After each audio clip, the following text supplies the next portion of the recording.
Welcome to Manage This, the podcast by project managers for project managers. It's a chance to meet up and discuss what really matters to you.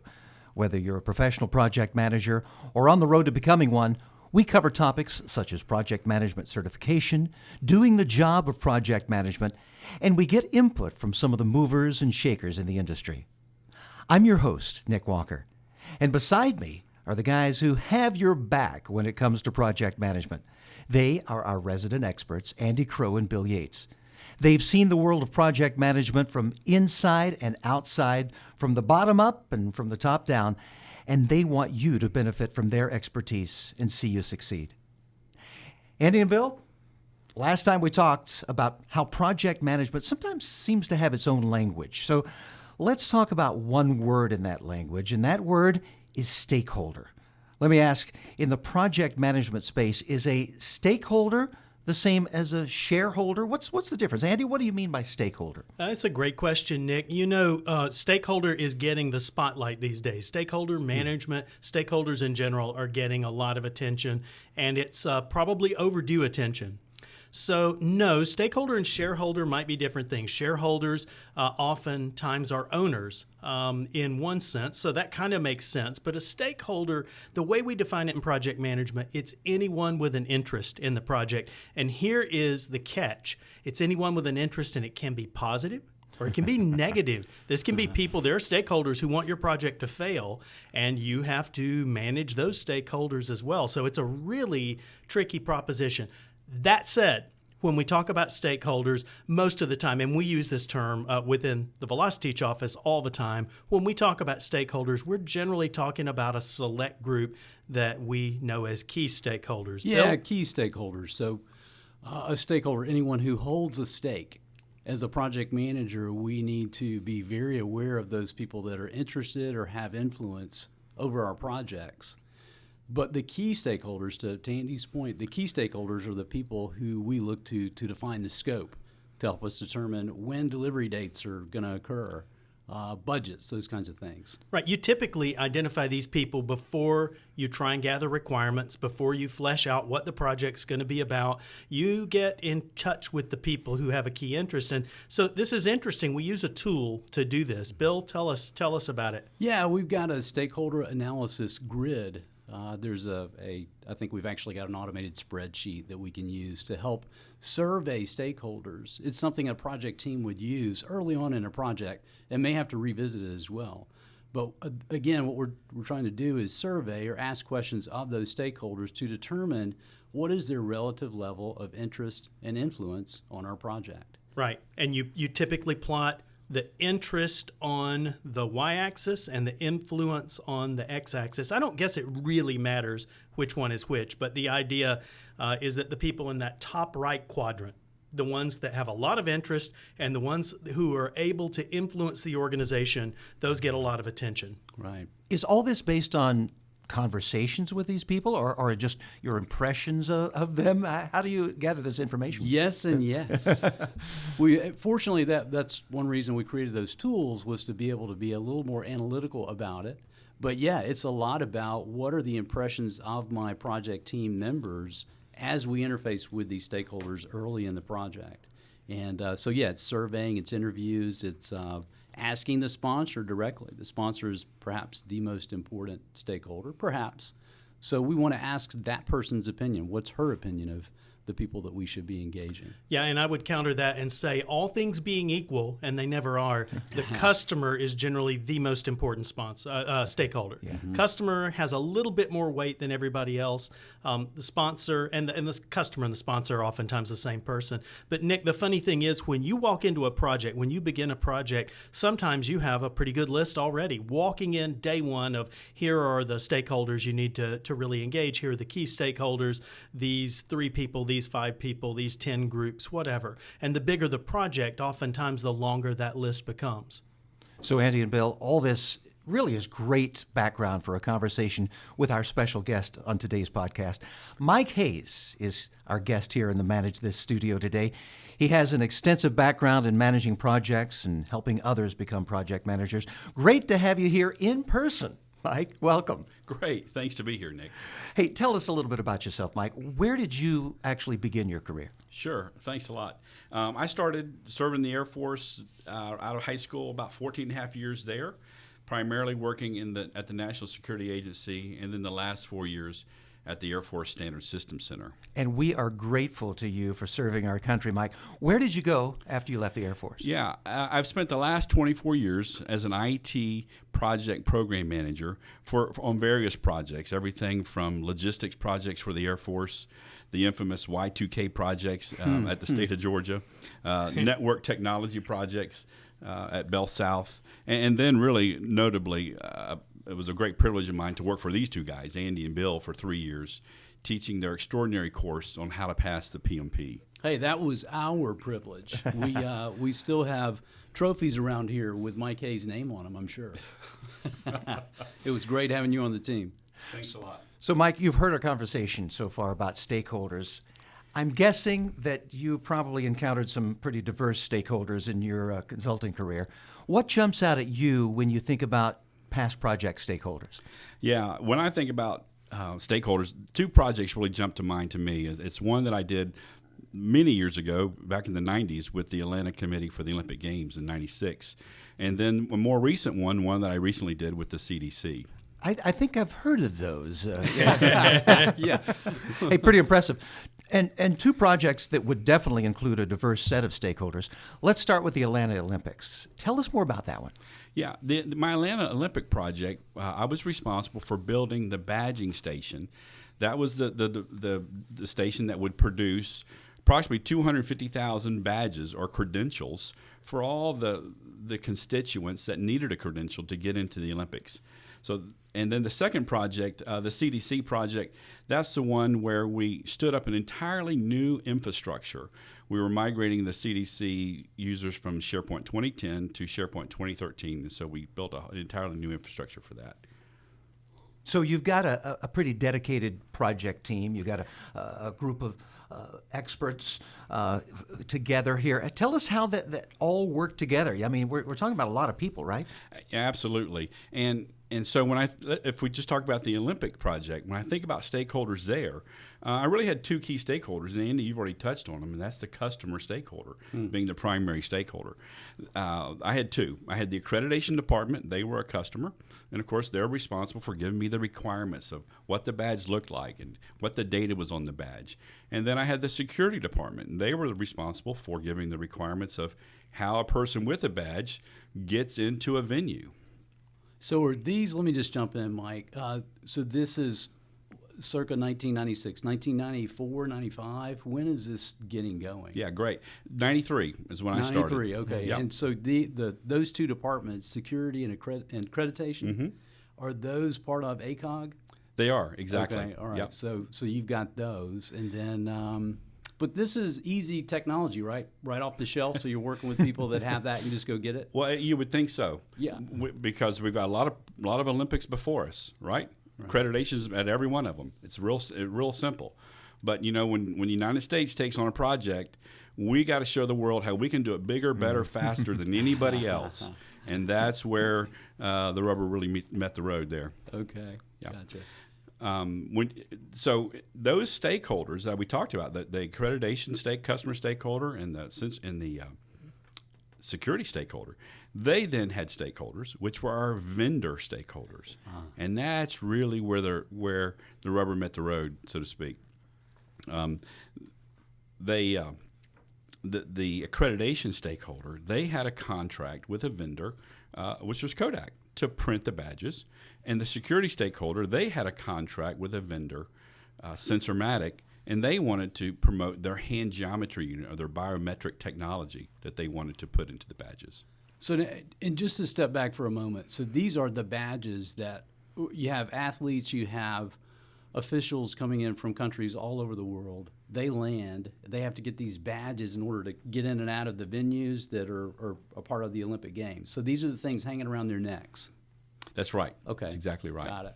So you're having to work, so Kodak and Sensormatic, so these are companies that have already been selected So your job as the PM is to work with them to figure out how you're going to integrate their technology.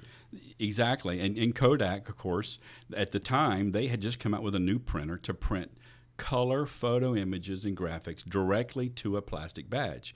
And so that's the product they wanted to promote. Sensormatic, they had this hand geometry unit that was the new biometric technology. So that was a product they wanted to promote. Okay. So this is, and I'm trying to, I mean, my brain is going sci-fi here, Andy, Nick, I don't know. So we're talking hand geometry. So this is 20 years ago or so, right? Mm-hmm. So this is the science to read the hand and put that information into a chip, into a badge. That's right. Yeah, and that's not new technology. They had that back at the University of Georgia cafeteria back in the 80s. Oh, really? You would put your hand, it would take some metrics, read it, and admit you or tie it to your account. Okay. So it's interesting. That's not that particular thing. I'm sure there were upgrades for the Olympics. Mm-hmm. Yeah, I'm reminded, Mike, of the movie Treasure on the Sierra Madre, and the great quote when they say badges. We don't need no stinking badges. So you didn't have anybody try and bypass security that way, did you? Right. No, we didn't. And talking about, you're right, it is old technology. It was a lot of YMCAs use hand geometry. Okay. Huh. And that technology is pretty simple. It's just a box that's mounted boxes maybe 8 by 8, it's cubed, mounted at the door. And typically you go and you put your hand in it. You register in that box, and it saves your hand. So when you come up, you type your PIN, put your hand in, bam, you're in the door. Mike, I've got another question for you. I read a great book by a local author, Dick Yarborough. And Dick was sort of the communications guy for ACOG, for the Atlanta Committee for the Olympic Games. And he wrote a fascinating book, I think the title is And They Call Them Games, about how the Olympics were secured, how they were executed, how they were carried out. And he didn't have a lot of kind things to say about the media and sometimes about the city of Atlanta itself in that book. But let me ask you this. You said you had two key stakeholders, the accreditation and who else? Security.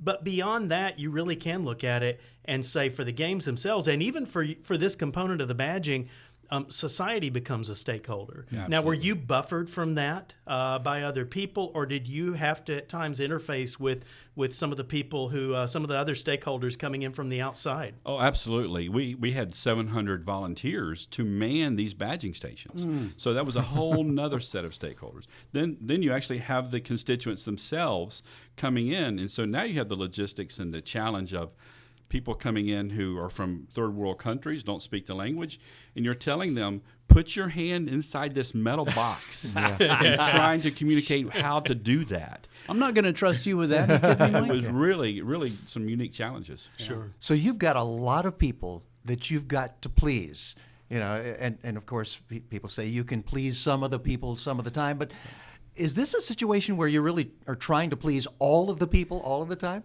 Yeah, great question, Nick. Really, when it comes down to it, you're obviously have the objective to please them all, but at the end of the day, it's the customers, it's the accreditation, and it's the security department. It's their requirements that we've got to figure out. How do we implement?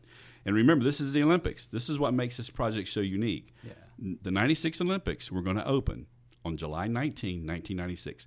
And somehow we had to have 250,000 badges on time delivered by that date. 250,000. Wow. And 90% of that 250,000 were produced in the last 2 weeks just before the opening ceremonies. Oh, wow. Because that's when all the data comes together. That's when everybody's approved.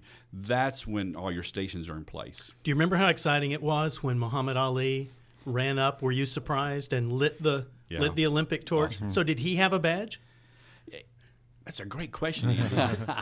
I don't know about Muhammad Ali. He may not have, But I do know, speaking with Nick here, I know you're with the Weather Channel. You'll remember Al Roker and Katie Couric and Bryant Gumbel. They were the Today Show. Well, I produced badges for them. I produced badges for Jimmy Carter and Rosalind Carter personally. So that level of VIP do get badges. I am really, really sorry that we didn't know each other in 1996. You would have been a great guy to know. That's right. Can I get a badge? Kidding, yeah. I need some access here, Mike. So you've got to you've got the Kodak people saying, okay, we've got to print on the plastic badge all of the security information, their photograph, everything that's going to get them in the door. Plus, you've got the other folks who've got to install this chip somehow within the badge to get the biometrics. Okay. Seems like easy enough, right? Right, exactly. Well, we've talked about the hand geometry unit, how it's old technology. The problem is it's designed to hold your hand geometry code in the unit itself. That method doesn't work for us. I couldn't take 250,000 people, take them to 100 different access points and say, register yourself here. We had to get your hand geometry unit into a microchip, into a badge so that it was with you. So when you got to a location, it would read your badge and it would match the code in your badge to your hand. So that was a technology challenge. Well, Kodak's wanting to print to a plastic badge. We say, no problem. We'll just embed a microchip into another plastic badge. We'll encode that hand geometry unit and you'll be all set. Not so easy. What made it particularly difficult? Yeah. The Kodak badge is a very, very thin badge that goes to that Kodak printer. So now we spent 2 years, I spent 2 years with Sensormatic and an RT project trying to manufacture a badge that was thick enough to embed an RF chip into it, but thin enough that would actually go through the printer. Wow. Project never planned for 2 years of R&D. And how did that work out for you? Well, because of that hard deadline we talked about earlier, we finally had to abandon it. We got really, really close. I can tell you, I tested so many badges. We got really close, but we never could perfect it in time. So at the end result, we had to fall back to our contingency plan was print the photo badge on a Kodak badge, and then produce a thicker plastic badge, a second badge, to embed the RF chip into, and then marry those two badges together on a lanyard, is what ultimately happened. And that was the result of how many years of... Yeah, it was, for me, it was 2.5 years of work just to do that, just to produce that badge. Amazing. Yeah. So, Mike, during that time, I'm sure you had some technical hurdles to overcome. You had to keep going back to your key stakeholders and asking the people in that area, okay, what's a negotiable and what's not?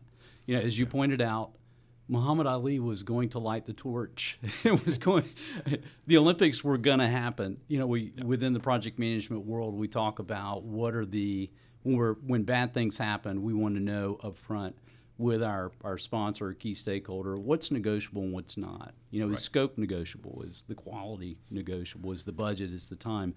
The Olympics were going to happen on that date that you quoted. It was going to happen. That's right. We had to be ready or not. And then, you know, back it up a few weeks, people are going to start landing, getting off the plane and going into the facility to get that badge. So you guys had to really have your act together. So as you were talking with the key stakeholders, how did that conversation go when it came to, okay, what's negotiable, what's not? Help me to keep my team focused on the ball here. Right. I mean, the key thing is the security stakeholder. Obviously, their number one responsibility is to protect the constituents of the Olympic Games. Okay. And so that's a trump card that they had that was extremely difficult to work around. They were going to have hand geometry, and to the vendors themselves. These vendors aren't just wanting to put their name on something. They're coming with tremendous amounts of goods and services and technology and product. Nobody at the Olympic Committee is going to ask those vendors to take your goods and go home. So you have to recognize they're almost an immovable object as well. So those are some key things that you have to keep in mind. So you have to identify who's in power, who has the influence. I guess those are the two big things. That's exactly right, Nick. That's exactly what drove the decision making when it gets down to the 11th and the hour. What are we going to let go, and what do we have to move on with? There's one other thing, and I think I may recall this from some of our conversations that we had when we were on the team together, Mike. I recall when we've talked about this project in the past, we've talked about one of the technical hurdles, trying to create one badge that has the chip in it and will go through the Kodak printer and all that. There was also a matter of computer capabilities and speed. You didn't want former President Jimmy Carter standing in line for 15 minutes to go through and create this badge. So you guys had to struggle with that a bit too, didn't you? Yeah, absolutely.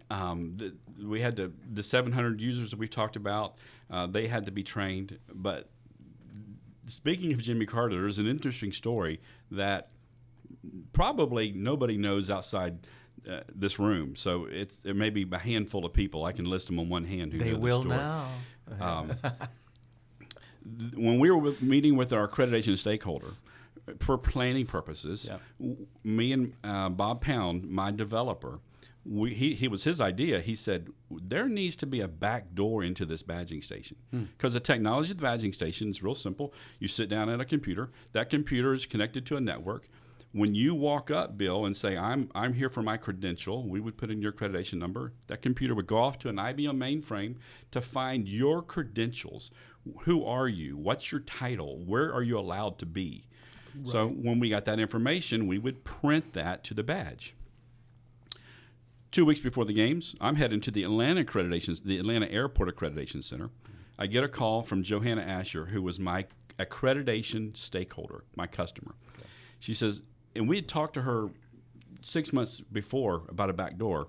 She said, I don't think we need a back door, but it's your deal. You guys don't. If you do it, don't tell me about it. And you know why? Because she saw War Games, and she knows what happens when you put in a back door. That's right. So she really wasn't comfortable with this idea because of the security implications. Sure. Driving to the airport, I get a phone call from Johanna Asher. She says, Mike, Jimmy Carter and Rosalind Carter are on their way to the downtown accreditation center, and we do not have a connection to the IBM mainframe. Mm-hmm. The network is down, and he will be here in 15 minutes. What are we going to do? Like Superman, put my cape on, go into the downtown Atlanta accreditation center. I call Bob Pound. He meets me there because nobody else knows the back door. Mm. He takes Jimmy Carter at one badging station. I take Rosalind Carter at the other badging station, and we backdoored it. We were told what their credentials should be. We entered them into the badging station without any connection to the mainframe system, printed their badges, press was there, Billy Payne was there. They were all there. Mm. To this day, nobody knows what Bob Pound and I know, and that is without the back door, there would have been a massive press incident that the system was down. Mm. Oh, my goodness. Wow. Yeah. Headline story averted. That's right. That's great. Great stories, Mike. I really appreciate it. Lots of things that we can learn from. Well, we have some time left. Let's talk a little bit about the project at the Center for Disease Control that you've recently completed. Great, thanks. Now, the Center for Disease Control and Prevention is the full title, and that is the headquarters is here in Atlanta, and that is the global entity for fighting disease and prevention of disease around the world. It is the premier organization for doing that kind of research. Now, just to jump in, if someone watches The Walking Dead, they may think the CDC no longer exists, but it's still there, right? Yeah, absolutely. Matter of fact, it's in the news today. The Zika virus is in the news today, and the CDC is the lead stakeholder there in researching that particular and managing that event. All right, this was a SharePoint project. Explain a little bit about what SharePoint is. Sure. Microsoft's SharePoint platform is really a collaborative environment where users can coordinate meetings, coordinate calendars, coordinate workflows, store documents. It's really an all-encompassing Office product. And Mike, it's trivial to implement, right? You just plug it in and turn it on, correct? Exactly. Not so much, Andy, but nice try. Sorry, I'm reading marketing brochures. No, I've deployed SharePoint before. It's been quite a while, and I'm aware it can put some gray hair on our head. But an upgrade, I mean, that's simple, right? They're already using SharePoint. All you did was upgrade it. Come on. Yeah. And like every product, there are vendors, third-party vendors, who are constantly building bolt-ons to SharePoint. And talking about stakeholders, these are two stakeholders. Microsoft's a stakeholder, vendors are stakeholders, and they don't always meet and even talk to each other. They just build it and say and plug it in. Well, now it's our job at the CDC and for this particular project to migrate our 2010 platform to a 2013 platform. Okay. Primarily, my job is around the infrastructure, is standing up the iron to host SharePoint 2013. So we've got people you're trying to get them all on the same page here.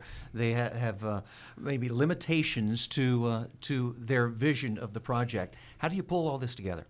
Yeah, the core stakeholder I would see for this particular project really was my project team. They're the ones who had to do the heavy lifting. So I'm assigned the team that does the 24/7 operation and care and feeding and support of the existing SharePoint 2010 infrastructure. So that sounds like the right group, right? You think so? Yeah. Yeah. So so that's who I'm assigned to. So I get them. And about 4 or 5 months into the project, I'm finding this is just not working, right? And so what I realized was just because you are doing support of an existing environment, an existing platform, doesn't necessarily mean you've got all the skills to go build a new infrastructure, an infrastructure that was designed to be 5 times bigger. SharePoint 2010 runs on about 30 servers. SharePoint 2013, we've got it deployed to about 150 servers. Wow. So you had a project team with limited bandwidth to support a project, not necessarily all the technical skills needed for the project. Any other components to this? Yeah. Yeah, Mike, one thing I got to jump in with. I mean, the CDC has incredibly smart people, right? Yeah. And my understanding is there are a lot of silos there. There are areas of specialty, depending on the scientist who's running a department, perhaps. So I would think if you're doing this organization-wide, you're going to have I would have a hard time figuring out who is my key stakeholder. It seems to change every day as to whoever the loudest doctor or professor happens to be. How did you manage that? Yeah, we for the most part, because this was we were really trying to migrate what the doctors and those centers and those offices do. We were trying to take their current content and migrating it to a new platform. So there wasn't a great deal of that kind of customer stakeholder influence, other than the fact that we could not disturb their world. Right. Their migration they couldn't be down. And so all of this had to happen. It was President's Day weekend last February, where it was a 3-day weekend, and that's when we had to it was a forklift of everything over that 3-day weekend. Wow. So our team probably didn't sleep much at all from Friday night to Tuesday morning to get all this stuff moved. With so many stakeholders here, you're trying to, herd them all together. It seems like communication becomes a real key element here. Yeah, it really does. And you were talking about how big the organization is in the silos, Bill. Right. Well, another thing that creates the same kind of silos is because of the size, we have multiple campuses all over the city of Atlanta. So I work for the PMO office, and I'm at one campus, and I've been running infrastructure projects there for 7 years, and for the most part, you can do them via Link Conference Bridge, and you have your weekly meetings, and that usually will get you through the difficult pieces of planning and executing a project. This one was too big. This team was too covered up, and so finally I realized I'd look at the stakeholder in the mirror, Nick, which was me, the project manager, and say, you know what, I got to pack up. I got to move in to the other campus to where my project team was. Until then, most of these people I had never even met face to face. I was just a name. So moving in allowed me to put a face to a name. It allowed them to begin to trust me that I wasn't just some faceless person throwing work at them via email and not appreciating their normal daily responsibilities. Mike, all the collaborative tools we have, there's still nothing beats face-to-face communication. There's just no substitute for it. Maybe one day we'll evolved the technology to a point where that's less important, but today it still is. It doesn't matter how much screen time you get, what collaborative tools you have. Face-to-face communication is just a great thing. Absolutely. It saved my tail. It saved the project.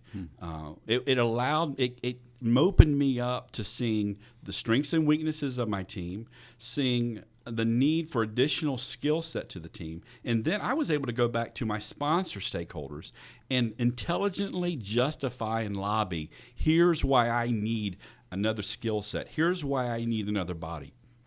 So what is the state of SharePoint 2013 at the CDC today? Proudly to say it was successful. We got through that weekend, and it's been up for a year now. So it's doing very well.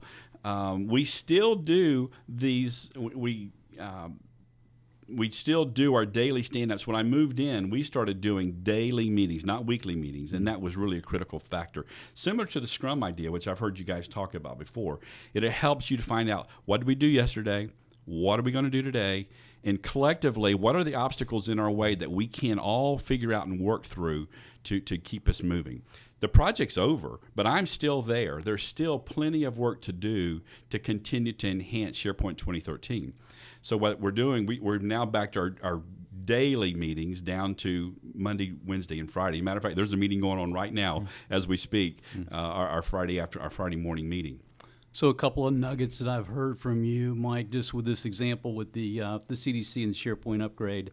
You realized during the project that you needed to amp it up. You needed to be face-to-face with your team, be in touch with those stakeholders at a whole nother level, and that was a breakthrough for you. So that's a great takeaway for us.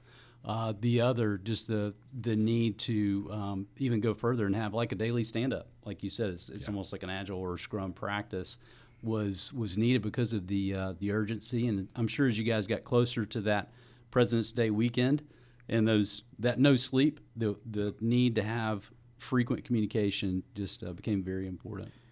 Yeah, that daily status report meeting some people see it as an unnecessary burden. It was the valuable tool when you've got large, complex projects like the ones the CDC is doing. It allowed the CDC to continue its critical worldwide mission of disease control and prevention. Nice. Mike, great stuff. Thanks so much for being our guest here today in the studio on Manage This. We love the stories that you brought from project management trenches, and what a great way to drive home the importance of strong stakeholder management. We appreciate your time, your expertise, and your candor as well. And as a token of our appreciation, we want to present you with this coveted Golden Goblet Award, better known as the Manage This coffee cup. Love it. Thank you very much. It was a privilege. Drink from it with pride. Hey, before we sign off, Andy, you told us a little bit about your writing projects last time. How are those coming along? Any updates you can share with us? You know what? They're coming along well, Nick. It's funny with me. What works for me is I will write about 30, 45 minutes a day. And I'll sit down, I'll get somewhere quiet, and I'll keep a jot list, and I'll turn ideas, and I'll just work some each day. I budget time. It warmed my heart the other day. I saw my son carrying around a copy of Malcolm Gladwell's book, The Tipping Point. And it just reminded me that's kind of how these projects go, is I'll make notes, I'll massage those notes, I'll turn some of it into copy, and then at some point, that reaches critical mass and sort of the project takes on a life of its own. So that's where I am. Things are moving forward continually, and I'm excited about it. And I'll have more to share at some undisclosed point when this whole assignment actually tips and turns into something real. But right now, it's coming along well. It's a good creative time for me. Thanks. Great to hear. Yeah, and we look forward to that time when we can hear more. Andy Crowe, Bill Yates, thanks again for sharing your expertise. That's it for us here on Manage This. We hope you'll tune back in on March 15th for our next podcast. In the meantime, you can visit us at velociteach.com/managethis to subscribe to this podcast, to see a transcript of the show, or to contact us. And be sure and tweet us at manage_this. That's manage_this if you have any questions about project management certifications, whether it's the PMP, the CAPM, PMI, ACP, CSM, PGMP, or PFMP. Or Maybe you'd like to be a guest on the show. We'd love to hear your stories as well. That's all for this episode. Thanks for joining us. Until next time, keep calm and manage this. Thanks, guys. Great.